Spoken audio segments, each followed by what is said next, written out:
नमस्कार, एक बार फिर से स्वागत है आपका हमारे चैनल रेवोल्यूशन 36 पर। हम आज एक बार फिर से हाजिर हैं एक ज़रूरी खबर के साथ। आज जहां पूरा मीडिया ये तय करने में लगा है कि तूफान केरला के बाद अब मुंबई और गुजरात को नुकसान पहुंचाएगा या नहीं, या इजराइल का फिलिस्तीन पर मुसलसल हमला सही है या गलत, हम आपको वो तस्वीर दिखाने आए हैं जो हमारे ख्याल से इन मुद्दों से ज़्यादा ज़रूरी है। हमने बुजुर्गों से सुना था कि सैकड़ों बरस पहले हैजा महामारी देश में फैली थी और तब संसाधन उतने दुरुस्त नहीं थे, इलाज संभव नहीं था और हर घर से लाशें उठ रही थी। जलाने के लिए लकड़ियां नहीं थी। नज़ारा ये था कि परिवार के लोग एक लाश नदी में बहा कर आते थे और लौटने के बाद दूसरी लाश घर पर इंतजार कर रही होती थी। उस वक्त ये सुनकर अचंभा महसूस हुआ था और लगा था ये कैसे संभव है। लेकिन आज उत्तर प्रदेश और बिहार से जो तस्वीरें हम तक आ रही हैं, उन तस्वीरों ने वो बीता हुआ किस्सा नया कर दिया है।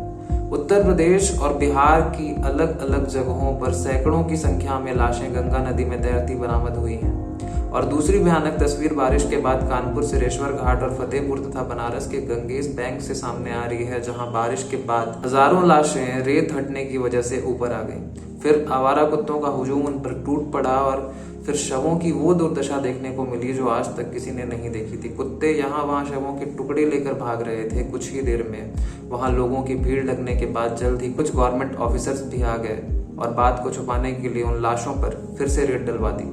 गंगा घाट के 1.5 किलोमीटर के दायरे में 2500 से ज्यादा शवों का बरामद होना दर्ज किया गया। इसके अलावा प्रयागराज, चंदौली, भदोही में भी शव बरामद हुए। और दुख की बात यह है कि इस खबर को बड़े बड़े मीडिया चैनलों ने किसी आम खबर की तरह दबा दिया। लेकिन हमारे ख्याल से वर्तमान में ये सबसे ज्यादा गौर करने का विषय है और लोकतंत्र का चौथा स्तंभ होकर भी इस बारे में आवाज ना उठाना बेहद शर्मनाक है। आज राजनीतिक पार्टियां बच्चों की तरह एक दूसरे पर दोषारोपण करके एक दूसरे की हार में ठहाके लगा रही हैं और बस एक दूसरे को नीचा दिखाने में लगी हैं। कोई आईना देखना ही नहीं चाहता और उनके नीचे जितने भी लोग काम कर रहे हैं, जिनको इस आपदा के अवसर में कोई ना कोई जिम्मेदारी सौंपी गई है, वो जिम्मेदारी को अंबानी बनने की सीढ़ी समझ रहे हैं। उन लोगों से मेरा आशय अस्पताल प्रबंधन कुछ विधायकों और स्थानीय राजनेताओं से है। उदाहरण के लिए अगर दिल्ली की बात करें तो एक विधायक साहब ने अपने अधिकार क्षेत्र की 30-30 सरकारी एम्बुलेंस बेवजह खड़ी रखी, जिसके बाद जरूरतमंद लाख रुपए खर्च करके प्राइवेट एम्बुलेंस सर्विस का सहारा लेने को मजबूर हो गए। वहीं कोई ऑक्सीजन सिलेंडर्स पर कुंडली मारकर बैठ गया तो किसी ने 10,000 रेमडेसिविर इंजेक्शन वायल डकार लिए। एक नेताजी ने तो हद ही कर दी, 20 वेंटिलेटर्स अपने घर में ही रख लिए और मीडिया के पूछे जाने पर कहा कि किसी पत्रकार को जरूरत पड़ने पर हम देंगे ना, आप हमसे कहिएगा। तो नेताजी जनता के पे किए गए टैक्स के पैसों से जनता के लिए खरीदा गया वेंटिलेटर आप दहेज का सामान समझकर घर ले आए और आपके शहर में लोग जान गंवाते रहे। तो आपकी इस राजनीति को हमारा प्रणाम है। वहीं अगर राजस्थान की बात करें तो वो भी कुछ खास पीछे नहीं है। राजस्थान के भरतपुर के राय बहादुर गवर्नमेंट हॉस्पिटल को जो सरकारी वेंटिलेटर्स प्रोवाइड किए गए थे वो उन्होंने प्राइवेट हॉस्पिटल्स को बेच दी। देश आप सबको दोनों हाथ जोड़कर सत नमन करता है। तो आपके पास अगर वक्त हो और आप सोचने बैठेंगे तो आपको समझ आएगा सरकारें अब अपनी इज्जत बचाने में भी नहीं लगी हैं, खुद को तुगलक समझ रही हैं, बस तानाशाही में लगी हैं, बोलने पर जुबान छीन लेती हैं, घर नीलाम करा देती हैं, कत्ल करा देती हैं। हिंदू रीति रिवाजों के अनुसार अंतिम संस्कार उन 16 संस्कारों में सबसे प्रमुख संस्कार माना गया है जिसका वर्णन शास्त्रों में किया गया है। और मुस्लिम या क्रिश्चियन रिवाजों के अनुसार 2 गज जमीन हर उस इंसान का हक है जो उन किताबों में लिखी शरीयत को मानता है।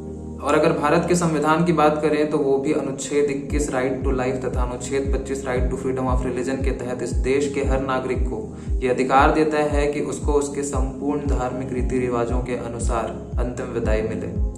लेकिन जैसा अभी हमने आपको बताया, बीते दिनों हिंदुओं को भी दफनाया गया है और मुस्लिमों को भी जलाया गया है और कई जगहों में इस बात तक की पुष्टि हुई है कि अस्पताल प्रबंधन द्वारा परिजनों को दिए गए शव भी उनके अपनों के नहीं थे। तो कुछ सवाल हैं जो उठ रहे हैं, जिन सवालों में से पहला सवाल हमारा प्रशासन से है कि क्या आप इतने बेबस और लाचार हो गए हैं कि कल इतने बड़े बड़े वादे करने के बाद आप आज प्रदेश के लोगों को 2 गज जमीन या कुछ लकड़ियां भी मुहैया नहीं करा पा रहे हैं? क्या वो वादे, दिलासे, भाषण इतने खोखले थे कि उनका स्वार्थ मंदिर, मस्जिद, अलगाववाद और सत्ता पाने की नीति तक ही सीमित था? दूसरा सवाल ये है कि डॉक्टर्स की इतनी लापरवाहियां और पैसे बटोरने की होड़ में लगे अस्पताल प्रबंधन की ऐसी हरकतों के बाद उनको भगवान का दर्जा देना या कोविड वॉरियर्स कहना कहाँ तक सही है? और आखिरी में हमारा एक सवाल उन तैरते शवों और छत विच्छत लाशों के परिवार के लोगों से है कि प्रशासन और शासन क्या कर रहा है वो छोड़िए। आप अपने अधिकारों के लिए अगर खड़े नहीं हो सकते तो लानत है ऐसे जीवन पर। कम से कम अपने अपनों को वो अंतिम विदाई देने की हिम्मत तो रखिए जिसके वो हकदार हैं। जबान खींच लीजिए अगर कोई आड़े आए, चाहे वो बिका हुआ अस्पताल प्रबंधन हो या कोई और। डर का धंधा बिल्कुल मत चलने दीजिए। धरने पर बैठ जाइए। आज ये लोग बस इसलिए बोल पा रहे हैं क्योंकि आप चुप हैं। आवाज उठाइए।